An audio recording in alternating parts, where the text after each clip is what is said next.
علیکم ورحمۃ اللہ وبرکاتہ۔ الحمد للہ رب العالمین والصلاة والسلام علی سید الانبیاء والمرسلین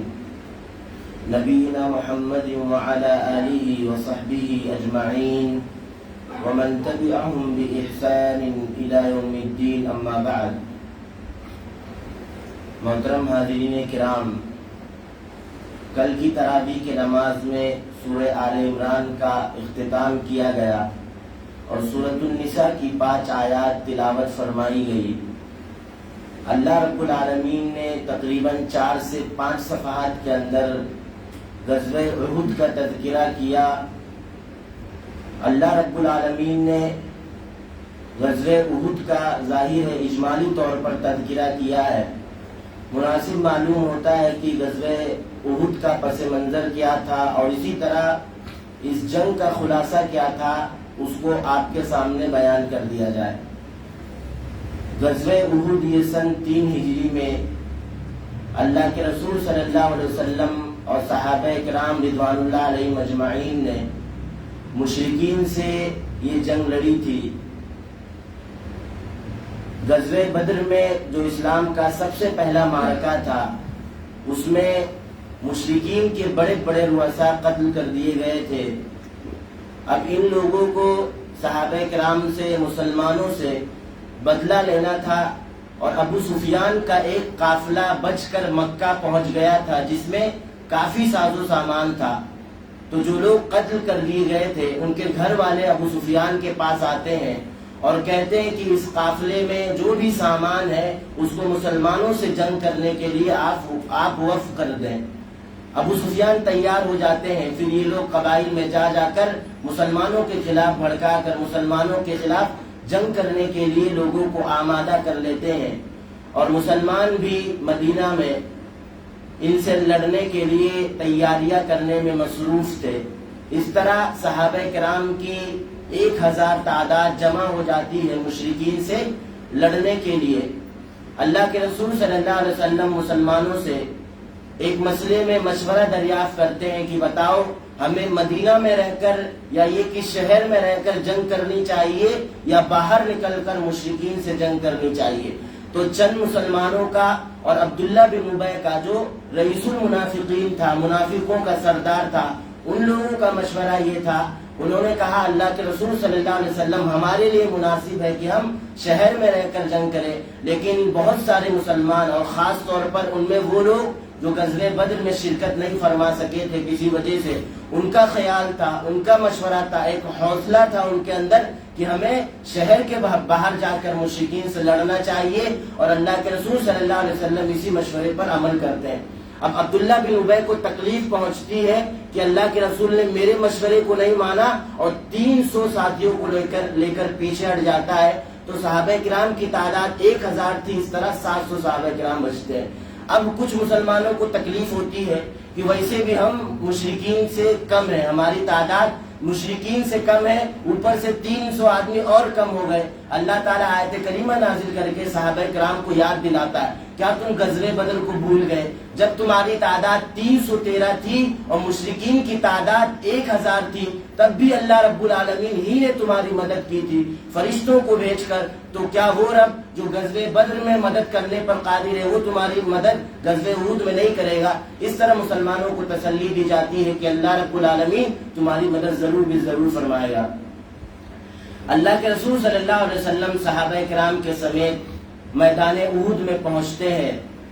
اور عبداللہ بن جبیر کی ماتحتی میں 50 صحابہ کرام کو جو تیر اندازی میں کافی ماہر ہوتے ہیں، ایک پہاڑ پر متعین کر دیتے ہیں اور سخت تنبیہ فرماتے ہیں، تاکید کرتے ہیں کہ صورتحال کیسی بھی آ جائے، اگر تم یہ دیکھو کہ ہم لوگ شکست دے دیے گئے، دشمنان ہمارے ٹکڑے ٹکڑے کر رہے ہیں، اس کے باوجود بھی اس پہاڑ کو، اس حصے کو چھوڑنا نہیں۔ اگر تم یہ دیکھو کہ ہم لوگ فتح پا چکے ہیں، اس کے بعد بھی اس حصے کو چھوڑ کر نیچے مت اترنا۔ صحابہ کرام کو تقریباً 50 صحابہ کرام کو جناب محمد رسول اللہ صلی اللہ علیہ وسلم تاکید فرماتے ہیں۔ جب یہ جنگ شروع ہوتی ہے اور اللہ رب العالمین کی مدد سے تمام مسلمان فتح پا جاتے ہیں اور دشمنان پیٹ پھیر کر جانے لگتے ہیں۔ تو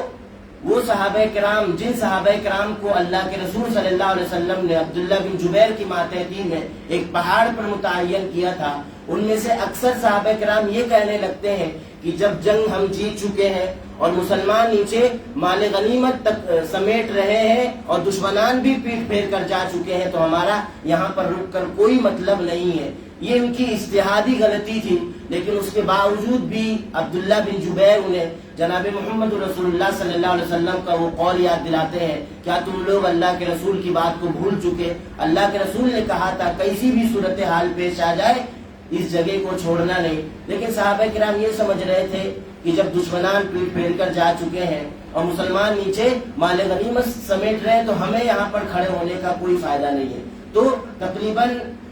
10 سے 7 صحابہ کرام اس پہاڑ پر باقی بچتے ہیں اور اکثر صحابہ کرام نیچے اتر جاتے ہیں۔ خالد بن ولید رضی اللہ عنہ کی جو اس وقت مسلمان نہیں ہوئے تھے، ان کی نظر اچانک پہاڑ پر پڑ جاتی ہے اور چند ساتھیوں کو لے کر تیروں کی بارش ان صحابہ کرام پر کر کے ان 7 یا 10 صحابہ کرام کو شہید کر کے اس جگہ پر اپنے ساتھیوں کو لے کر کھڑے ہو جاتے ہیں، اور جو مسلمان نیچے مال غنیمت سمیٹ رہے تھے ان تمام مسلمانوں پر تیروں کی بارش شروع کر دیتے ہیں۔ تو ایک جنگ جو فتح پا چکی تھی تقریباً جناب محمد رسول اللہ صلی اللہ علیہ وسلم کی ادنا سی مخالفت کرنے کی وجہ سے اللہ کے رسول نے سخت تاکید کی تھی کہ اس جگہ کو چھوڑنا نہیں۔ صحابہ کرام نے اجتہادی غلطی کی بنا پر نیچے اتر جاتے ہیں، تو اس میں جناب محمد رسول اللہ صلی اللہ علیہ وسلم کی مخالفت پائی گئی۔ اللہ تعالیٰ نے تمام انسانیت کو یہ پیغام دینا چاہا کہ صحابہ کرام یہ انبیاء کے بعد سب سے مقدس جماعت ہے، ہلکی سی مخالفت کی اللہ تعالیٰ نے انہیں سزا سے دوچار کیا۔ اس کے بعد بھی اگر کوئی جناب محمد رسول اللہ صلی اللہ علیہ وسلم کی مخالفت کرے گا تو ظاہر ہے وہ صحابہ کے مقام تک نہیں پہنچ سکتا، تو انہیں سخت سے سخت سزا دی جائے گی اللہ کے رسول صلی اللہ علیہ وسلم کی مخالفت کرنے کی وجہ سے۔ تو یہ جنگ ہار میں بدل جاتی ہے۔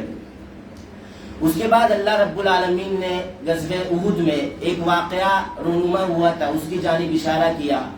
کہا کہ جو نئے مسلمان ہوئے تھے اور کمزور قسم کے مسلمان تھے، شکست کھا کر میدان احد چھوڑ کر بھاگ جاتے ہیں، اور ایک شخص تھا عبداللہ نامی، وہ یہ دیکھتا ہے کہ کچھ صحابہ کرام یا یہ کہ کچھ مسلمان ہٹ گئے ہیں اور اسے موقع مل جاتا ہے جناب محمد رسول اللہ صلی اللہ علیہ وسلم پر وار کرنے کا۔ مصعب بن عمیر رضی اللہ عنہ یہ مسلمانوں کا جھنڈا تھامے ہوئے تھے، جب یہ دیکھتے ہیں کہ اللہ کے رسول کی طرف بڑھ رہا ہے تو اللہ کے رسول کا دفاع کرنے کے لیے آگے آتے ہیں۔ اس طرح وہ مصعب کو قتل کر دیتا ہے اور اسے یہ لگتا ہے کہ میں نے نبی صلی اللہ علیہ وسلم کو قتل کر دیا، اس لیے کہ اس نے چہرے کو نہیں دیکھا تھا، اور شور مچا دیتا ہے کہ محمد نعوذ باللہ قتل کر دیے گئے، اور شیطان بھی چیخ پڑتا ہے، یہ کہہ دیتا ہے شیطان چیخ کر کہ نبی صلی اللہ علیہ وسلم قتل کر دیے گئے۔ مسلمانوں کے حوصلوں کو پست کرنے کے لیے جب صحابہ کرام کے کانوں میں یہ آواز آتی ہے کہ جناب محمد رسول اللہ صلی اللہ علیہ وسلم قتل کر دیے گئے تو ان کے حوصلے پست ہو جاتے ہیں اور جنگ کرنا بند کر دیتے ہیں۔ اللہ تعالیٰ آیت کریمہ نازل کرتا ہے کہ وما محمد الا رسول قد خلت من قبلہ الرسل، کہ نبی صلی اللہ علیہ وسلم ایک نبی تھے، ان سے پہلے بھی کئی انبیاء آئے گزر چکے، کئی رسول آئے گزر چکے۔ اگر نبی صلی اللہ علیہ وسلم وفات دے دیے جائے یا قتل کر دیے جائے تو کیا تم اپنے ایڑیوں کے بل پلٹ جاؤ گے؟ اگر کوئی ایسا کرتا ہے تو اللہ کو کچھ بھی تکلیف نہیں پہنچا سکتا۔ اللہ تعالیٰ نے یہ سمجھانا چاہا کہ کیا تم نبی صلی اللہ علیہ وسلم کی عبادت کرتے تھے کہ تمہارا معبود مر گیا، کہ تم اللہ کی عبادت کرتے تھے؟ تو اگر اللہ کے رسول قتل کر دیے گئے تو جس دین کے خاطر اللہ کے رسول شہید ہوئے تم بھی اس دین کے خاطر شہید ہو جاؤ، اس لیے کہ تم نبی کی عبادت نہیں کرتے تھے کہ نبی صلی اللہ علیہ وسلم وفات پا گئے تم جنگ کرنا بند کر دو گے۔ تو اللہ تعالیٰ نے مسلمانوں کو سمجھایا۔ اس کے بعد اللہ تعالیٰ نے ایک اور قصے کا ذکر کیا، ان مسلمانوں کو تسلی دی جو میدان احد چھوڑ کر چلے گئے تھے۔ اللہ تعالیٰ نے ان مسلمانوں کو مخاطب کر کے کہا کیا تم موت سے ڈر گئے ہو؟ اگر موت تمہاری لکھی ہوئی ہے تو تم بھاگ بھی جاؤ گے تب بھی موت آنا ہی آنا ہے، اگر موت نہیں لکھی ہوئی ہے تو نہیں آئے گی، تو تمہیں ڈر کس بات کا ہے؟ تم میدان احد چھوڑ کر کیوں گئے؟ یہ اس لیے تسلی دی جا رہی ہے کہ اس لیے کہ یہ نئے مسلمان تھے اور کمزور قسم کے مسلمان تھے، اس وجہ سے شکست کھا کر میدان احد کو چھوڑ کر بھاگ گئے تھے۔ اس کے بعد اللہ رب العالمین نے ایک اور قصے کا ذکر کیا میدان احد کے سلسلے میں، یا یہ کہ غزوہ احد کے سلسلے میں، جب مشرکین نے اللہ کے رسول صلی اللہ علیہ وسلم کو اور صحابہ کرام کو شکست دی۔ یہ بھی مسلمانوں ہی کی غلطی تھی، میں نے پہلے بھی بتلایا۔ تو اب ان لوگوں کے دل میں یہ خیال پیدا ہونے لگا کہ جو مسلمان بھاگ گئے ہیں اور کچھ مسلمان جو مدینہ میں ہیں، ہمیں واپس مدینہ میں حملہ کر کے سارے مسلمانوں کا صفایا کر دینا چاہیے۔ لیکن اللہ تعالیٰ مسلمانوں کے تئیں ان کافروں کے دلوں میں روک ڈال دیتا ہے، اور اللہ کے رسول صلی اللہ علیہ وسلم کو جب اس بات کی خبر ہوتی ہے کہ یہ لوگ اس طرح سوچ رہے ہیں، تو اللہ کے رسول صلی اللہ علیہ وسلم چند مسلمانوں کو ان کا پیچھا کرنے کا حکم دیتے ہیں، یہ احساس دلانے کے لیے کہ مسلمان اگرچہ شکست کھا گئے ہیں لیکن اس کے باوجود بھی تمام کافروں کا صفایا کرنے کی ہمت رکھتے ہیں، حوصلہ رکھتے ہیں، اور کر کے بھی دکھائیں گے۔ اس کے بعد اللہ رب العالمین نے ایک اور قصے کا ذکر کیا کہ منافقین جب صحابہ کرام مدینہ آ جاتے ہیں تو منافقین طنز کرتے ہوئے صحابہ کرام کو کہتے ہیں، خاص کر عبداللہ بن ابی، کہ دیکھو ہم نے پہلے بھی کہا تھا کہ مدینے میں رہ کر تمہیں جنگ کرنی چاہیے، آپ لوگوں نے ہماری بات نہیں مانی، اس وجہ سے شکست کھا گئے۔ یعنی طنز کر رہے تھے۔ اللہ تعالیٰ نے آیت کریمہ نازل کی اور منافقین کا منہ توڑ جواب دیا، کہا کہ جو لوگ میدان احد میں یا یہ کہ جنگ میں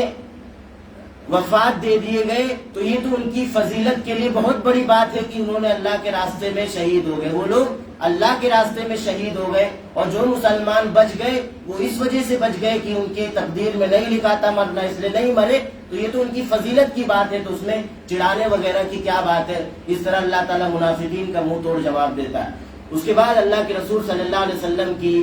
اعلیٰ صفات کا ذکر کیا جاتا ہے کہ جناب محمد رسول اللہ صلی اللہ علیہ وسلم یہ بڑے سخت دل نبی ہے، اور اسی طرح بس زبان بھی نہیں ہے بلکہ صاف روح ہے۔ اسی طرح اللہ رب العالمین کہتا ہے وَلَوْ كُنْتَ فَظًّا غَلِيظَ الْقَلْبِ لَانفَضُّوا مِنْ حَوْلِكَ، کہ جناب محمد رسول اللہ صلی اللہ علیہ وسلم اگر آپ سخت دل ہوتے اور بس زبان ہوتے نا، تو یہ جو صحابہ کرام کی بھیڑ اپنے ارد گرد دیکھ رہے ہو، کوئی بھی مسلمان تمہارے قریب نہیں آتا، لیکن یہ اللہ کا فضل ہے کہ اللہ تعالیٰ نے آپ کو سخت دل نہیں بنایا، نرم دل بنایا، اور اسی طرح صاف گو بنایا۔ اس کے بعد اللہ رب العالمین نے ذکر کیا کہ حقیقی کامیابی کیا ہے۔ ہر کسی کو موت کا آنا، ہر کسی کے پاس موت آئے گی، اور حقیقی کامیابی کیا ہے؟ فَمَنْ زُحْزِحَ عَنِ النَّارِ وَأُدْخِلَ الْجَنَّةَ فَقَدْ فَازَ، کہ ایک انسان جہنم سے بچا لیا جائے اور جنت میں داخل کر دیا جائے، یہ اس کی حقیقی کامیابی ہے۔ اس کے بعد اللہ رب العالمین نے ذکر کیا کہ کوئی بھی انسان اس دنیاوی زندگی میں آتا ہے تو ایسا ناممکن ہے کہ اسے آزمائے بغیر چھوڑ دیا جائے۔ ہر انسان کو ایمان کے بقدر آزمایا جاتا ہے۔ اس کے بعد اللہ رب العالمین نے آگے ذکر کیا کہ اللہ تعالیٰ کسی کی بھی نیکی کو ضائع نہیں کرتا۔ فَاسْتَجَابَ لَهُمْ رَبُّهُمْ أَنِّي لَا أُضِيعُ عَمَلَ عَامِلٍ مِّنكُمْ مِّن ذَكَرٍ أَوْ أُنثَىٰ۔ اس کا پس منظر کیا ہے؟ ام سلمہ رضی اللہ عنہا جناب محمد رسول اللہ صلی اللہ علیہ وسلم سے دریافت کرتی ہیں کہ اللہ کے رسول جب ہجرت کی بات کی گئی تو عورتوں کا تو ذکر ہی نہیں کیا گیا، صرف مردوں کی تعریف کی گئی، تو اللہ تعالیٰ نے آیت کریمہ نازل کر کے عورتوں کو تسلی دی کہ چاہے وہ مرد ہو چاہے ایک انسان عورت ہو، اللہ تعالیٰ کسی کے بھی نیکی کو ضائع اور برباد نہیں کرتا۔ اس کے بعد اللہ رب العالمین نے اخیر میں ذکر کیا کہ ہم متقیوں کے لیے کل قیامت کے دن جنت میں ایسے باغات تیار کر رکھے ہیں جن کے نیچے نہریں جاری ہوں گی، اس میں وہ ہمیشہ ہمیشہ رہیں گے۔ اور آخری آیت میں مسلمانوں کو اللہ رب العالمین نے نصیحت کی کہ ہمیشہ تقویٰ کے دامن کو تھامے رکھو، جہاد کرتے رہو، صبر کرتے رہو۔ اس طرح آل عمران کا اختتام ہو جاتا ہے۔ اس کے بعد اللہ رب العالمین نے سورۃ النساء کو ذکر کیا۔ سب سے پہلے تمام انسانوں کو مخاطب کر کے تقویٰ اختیار کرنے کا حکم دیا گیا، اللہ رب العالمین سے ڈرنے کا حکم دیا گیا، اور اللہ تعالیٰ نے ڈرنے کا حکم بھی دیا اور ساتھ میں اپنے احسانات کو بھی ذکر کیا تاکہ ایک انسان ہر حال میں اللہ رب العالمین کا ذکر کرتے رہے، اس کا تقویٰ ہی اللہ رب العالمین ہی کا تقویٰ اختیار کرے۔ اس کے بعد اللہ رب العالمین نے ان تمام لوگوں کو نصیحت کی اور یہ کہا کہ اگر تمہاری پرورش میں یتیم لوگ ہیں تو ان کے مالوں کو ہضم کرنے کی نیت سے اپنے مالوں میں ملاؤ نہ، یعنی ہضم کرنے کی نیت سے ان کے مالوں کو اپنے مالوں میں مت ملاؤ۔ اسی طرح اللہ رب العالمین نے ذکر کیا آخری بات کو کہ جن کی ماتحتی میں یتیم لوگ ہیں اور لڑکیاں بھی ہیں، اگر لڑکیاں بالغ ہو جاتی ہیں اور تم ان سے شادی کرنا چاہتے ہو تو جس طرح عام عورتوں کو تم مہر دیتے ہو اسی طرح ان یتیم بچیوں کو بھی مہر دو۔ زمانے جاہلیت میں کیا ہوتا تھا کہ جب کسی کی پرورش میں یتیم لڑکی ہوتی تھی تو اسے مہر نہیں دیا جاتا تھا شادی میں، یہ احسان جتلایا جاتا تھا کہ تم میری ہی پرورش میں تھی، میرا احسان مان کہ میں نے تجھے پرورش کیا اور تم مجھ سے مہر مانگ رہی ہے۔ شریعت آئی، دین اسلام اللہ رب العالمین نے جناب محمد رسول اللہ صلی اللہ علیہ وسلم کو دے کر بھیجا اور اس ظلم کو ختم کیا اور تمام لوگوں کو یہ حکم دیا کہ اگر تم انصاف نہیں کر سکتے ہو، مہر نہیں دے سکتے ہو تو ان یتیم لڑکیوں سے شادی مت کرو، عام عورتوں سے شادی کر لو، 2 کر لو، 3 کر لو، 4 کر لو، لیکن اگر ان یتیم لڑکیوں کے ساتھ احسان نہیں کر سکتے، انصاف نہیں کر سکتے تو ان یتیم لڑکیوں سے شادی ہی مت کرو۔ تو یہ چند باتیں تھیں جو اللہ رب العالمین نے ان آیات کے اندر ذکر کی۔ رب العالمین سے دعا ہے کہ بار الہ ہم تمام لوگوں کو دین اسلام کے احکام و فرامین کو سمجھنے کی اور عملی زندگی میں نافذ کرنے کی توفیق عطا فرما۔ ہم سبوں کو کہنے سننے سے زیادہ عمل پیرا ہونے کی توفیق عطا فرما۔ جب ہمارا خاتمہ فرما تو ایمان ہی کی حالت میں فرما۔ وصلی اللہ علی نبینا محمد وعلی آلہ وصحبہ وسلم۔ سبحانک اللہم وبحمدک، اشہد ان لا الہ الا انت، استغفرک واتوب الیک۔ والسلام علیکم ورحمۃ اللہ وبرکاتہ۔